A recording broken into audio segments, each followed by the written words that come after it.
News Kannada ವಾಹಿನಿಗೆ ಸ್ವಾಗತ. ಗುಳೇದಗುಡ್ಡ ತಾಲೂಕಿನ ನಾಗರಾಡ ಎಸ್ಪಿ ಗ್ರಾಮದಲ್ಲಿ ಹನುಮಂತ ದೇವರ ಜಾತ್ರಾ ಮಹೋತ್ಸವ ಭಾನುವಾರ ಸಂಭ್ರಮದಿಂದ ಜರುಗಲಿದೆ. ಕಾರ್ತಿಕೋತ್ಸವ ಆರಂಭ ದೀಪಾವಳಿ ಪಾಡ್ಯದ ದಿನದಂದು ಕಾರ್ತಿಕೋತ್ಸವಕ್ಕೆ ಚಾಲನೆ ಕೊಡಲಾಗಿದೆ. ಒಟ್ಟು 22 ಇಲ್ಲವೇ 24 ದಿನವೇ ಕಾರ್ತಿಕ ನಡೆಯುತ್ತೆ. ಪ್ರತಿದಿನಕ್ಕೆ ಒಬ್ಬರಂತೆ ಬಾಬುದಾರು ಕಾರ್ತಿಕೋತ್ಸವ ನಡೆಸಿಕೊಡ್ತಾರೆ. ಪ್ರತಿದಿನ ಸಂಜೆ ಹನುಮಂತ ದೇವರಿಗೆ ಡೊಳ್ಳು ವಾದ್ಯ ಮೇಳ ಕಳಸಗಳೊಂದಿಗೆ ಪ್ರತಿದಿನ 3 ಸುತ್ತು ಸೇವೆ ಜರುಗುತ್ತೆ. ಕೊನೆಯ ಕಾರ್ತಿಕವು ಚಟ್ಟಿ ಅಮಾವಾಸ್ಯೆಗಿಂತ ಮುಂಚಿನ ಭಾನುವಾರ ಕೊನೆಯ ದಿನದ ಕಾರ್ತಿಕ ಹಾಗೂ ಜಾತ್ರಾ ಮಹೋತ್ಸವ ಜರುಗಿತು.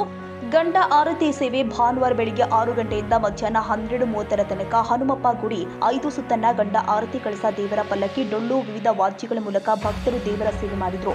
ನಾಗರಾಳ ಹನುಮಪ್ಪನ ಕಾರ್ತಿಕ ಮಾಸದ ಜಾತ್ರೆ ಬಗ್ಗೆ ಸ್ಥಳೀಯರು ಏನ್ ಹೇಳ್ತಾರೆ ಕೇಳೋಣ ಬನ್ನಿ.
ಪ್ರತಿ ವರ್ಷದಂತೆ ಈ ವರ್ಷವೂ ಕಾರ್ತಿಕ ಮಾಸದ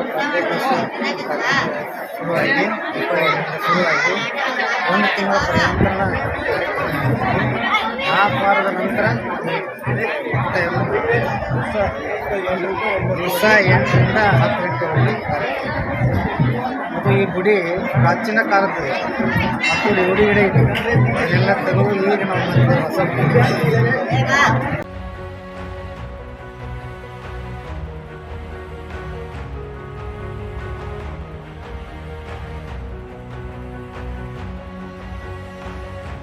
ತಾಜಾ ಸುದ್ದಿಗಾಗಿ ಎಂಟಿವಿ ನ್ಯೂಸ್ 24x7ಗೆ ಸಬ್ಸ್ಕ್ರೈಬ್ ಮಾಡಿ ಮತ್ತು ಬೆಲ್ ಐಕಾನ್ ಅನ್ನು ಒತ್ತಿ. ತಪ್ಪದೇ ಲಿಂಕ್ ಶೇರ್ ಮಾಡಿ.